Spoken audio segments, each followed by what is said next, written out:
हाँ जी, तो हम स्टार्ट करने जा रहे हैं द इंडस वैली सिविलाइजेशन।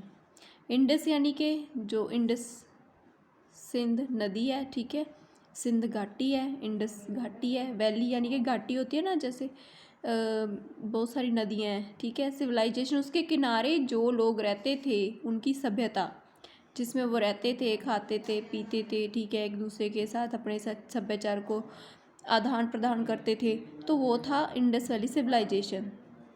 तब आज हम जिन लोगों की बात करने जा रहे हैं वो जो थे, ऐसी सिविलाइजेशन थी, ऐसी सभ्यता थी, उसमें ऐसे लोग रहते थे जो इंडस रिवर के किनारे, इंडस नदी है उसके किनारे रहते थे, ठीक है।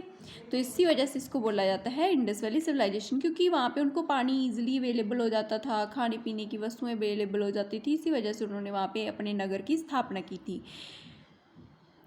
The Indus valley civilisation mature period 2600 to 1900 BC। आपको पहले मैंने बताया ना, BC का मतलब घटते क्रम में, बिफोर क्राइस्ट, ठीक है। यीशु मसीह से पहले का जो टाइम है उसको हम घटते क्रम में लेते हैं, तो यानी कि 2600 से 1900 का टाइम जो है वो ईसा पूर्व कहते हैं इसे हम, ईसा पूर्व, पीछे को जाना, ठीक है। तो उस टाइम में क्या हुआ था, ये इंडस वैली सिविलाइजेशन जो थी, एब्रीविएटेड संक्षेप रूप में, was an ancient civilization in the Indian subcontinent that flourished around the Indus River basin। ऐसी सभ्यता उस टाइम में संक्षेप रूप में विकसित हुई थी, फ्लरिश्ड हुई थी, फैली थी उस उपमहाद्वीप में जहाँ पे इंडस नदी थी उसके बिल्कुल किनारे, ठीक है। बेसिन का मतलब होता है घाटी। और अब ये पूरी लाइन का मैं आपको बता देती हूँ। इंडस वैली सिविलाइजेशन 2600 से 1900 के टाइम में संक्षेप रूप में फ्लरिश्ड हुई थी, फैली हुई थी, ठीक है, उभरी थी, ठीक है, भारतीय उपमहाद्वीप में। और किस नदी के किनारे? इंडस रिवर के किनारे। प्राइमरली, मुख्य रूप से centred along the Indus river, the civilisation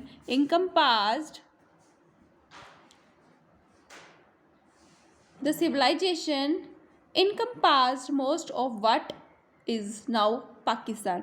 तो जो मोस्ट ज़्यादा पार्ट है ना इंडस रिवर का, वो ज़्यादा पार्ट पाकिस्तान में है, अब के पाकिस्तान में, ठीक है। तो क्योंकि पहले पंजाब और पाकिस्तान एक ही होता था, तो पहले भारत और पाकिस्तान की जो सीमाएं थी वो नहीं थी, तो उसमें क्या होता था, इंडस वैली सिविलाइजेशन जो थी हमारे भारत में भी देखने को मिलती थी। लेकिन जैसे ही हदें जो है बंट गई हैं, वैसे ही बहुत ज़्यादा पार्ट जो है इंडस वैली सिविलाइजेशन है, इंडस नदी है, वो ज़्यादा पार्ट उस साइड है पाकिस्तान में, आज के पाकिस्तान में। इनकम्पास का मतलब होता है जुड़ी हुई है, ठीक है। जो ये सभ्यता है ज़्यादा पाकिस्तान में दिखाई पड़ती है, mainly the provinces of Sindh, Sindh के सूबे में, पंजाब के सूबे में और बलूचिस्तान के सूबे, as well as extending into modern day Indian states of Gujarat. और आज के अगर हम बात करें भारत में ये कहाँ पे देखने को मिलती हैं, भारत में कहाँ तक इनका विकास हुआ, वो है गुजरात, हरियाणा, पंजाब एंड राजस्थान।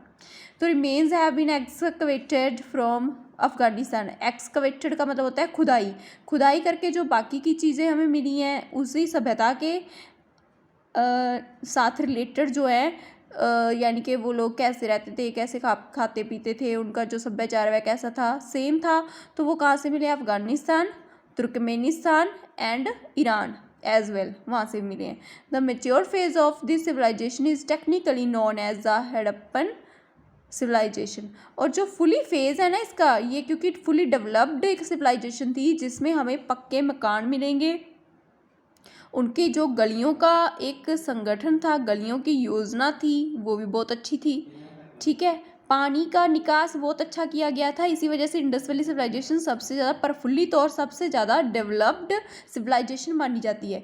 और ये जो मैंने एरियाज़ बताए ना आपको, सिंध, पंजाब, बलूचिस्तान, अफगानिस्तान, तुर्कमेनिस्तान, ईरान, ये सारे इनसे रिलेट करते हैं। स्पेशली गुजरात, हरियाणा, पंजाब, ये हमारे इंडिया में आते हैं। तो टेक्निकली अगर हम देखें तो ये फुली डेवलप्ड एक सिविलाइजेशन थी, सभ्यता थी, हड़प्पन सभ्यता थी। तब के लोगों को ये भी पता था कि ईंटें कैसे बनती हैं, जो हम आज 5000 साल बाद बना रहे हैं, वो उन्होंने 5000 साल पहले बनाई थी। After the first of its cities to be unearthed, उसके बाद इस सभ्यता के बाद बहुत सारी सिटीज़ के बारे में पता लगाया गया। अनअर्थड का पता मतलब होता है पता लगाना। Harappa is in Pakistan. जो हड़प्पा है अब कहाँ पे है, पाकिस्तान में।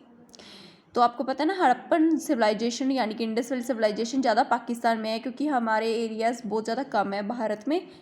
वो है गुजरात, हरियाणा और पंजाब। ये भी मैं आगे बताऊंगी कि कैसे कैसे रिलेट करते हैं।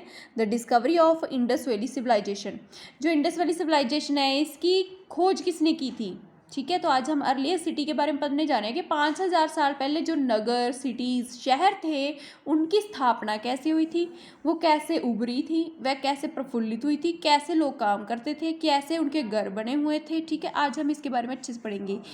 इन 1921 में R B दयाराम सानी, ये एक व्यक्ति का नाम है जो एक आर्कियोलॉजिस्ट थे इंडिया के, भारतीय आर्कियोलॉजिस्ट यानी कि पुरातत्व विभाग जो होता है उसके अधिकारी थे। पुरातत्व विभाग जो होता है उसमें लोग इतिहासकार होते हैं, उनके साथ मिल के खोजें करते हैं, ठीक है, खुदाई करते हैं, वहाँ से जो पुरानी वस्तुएं उनको निकालते हैं, उन पता लगाते हैं कि ये किस युग की हैं, किस व्यक्ति के साथ रिलेट करती हैं, ठीक है, कितनी भी पुरानी क्यों ना हो। तो दयाराम सानी जो थे एक आर्कियोलॉजिस्ट थे, पुरातत्व विभाग के साथ जुड़े हुए थे। Found a number of seals from the village of Harappa now in Pakistan. आपको मैं बार बार बता रही हूँ, हड़प्पा जो है वो अब पाकिस्तान में है। तो वहाँ से उनको बहुत सारी सील्स मिली थी जिनसे पता चलता है कि वहाँ की जो सभ्यता थी कैसी थी। नेक्स्ट ईयर, अगले साल, इन 1922, हम 1921 की बात कर रहे हैं जब R B दयाराम सानी ने ये शुरुआत की थी। तो अगले ही साल 1922 में a huge city was excavated. तो एक नई जो सिटी थी वो ढूंढी गई। एक्सकवेटेड का मतलब होता है पता लगाना। हिडन अंडर द सैंड, और ये किसके अंडर छिपी हुई थी, लुकी हुई थी, सैंड, रेत के अंडर दबी हुई थी। मैं आपको बता दूं, ये जो इंडस वैली सिविलाइजेशन है 7 बार ये शहर मतलब बसा है और 7 बार ही उजड़ा है, यानी कि 7 बार, कई बार पानी की वजह से हड़ आ जाते थे क्योंकि नदी के किनारे थी, ठीक है, कई बार इसका पतन हुआ है और बार बार इन लोगों ने खड़े होने की कोशिश की है और बार बार ये दफन भी होते गए हैं, ठीक है। तो 1922 में रेत के अंडर, रेत के नीचे ये सारा नगर इनको खुदाई करके पता लगा कि यहाँ पे एक सिटी भी है।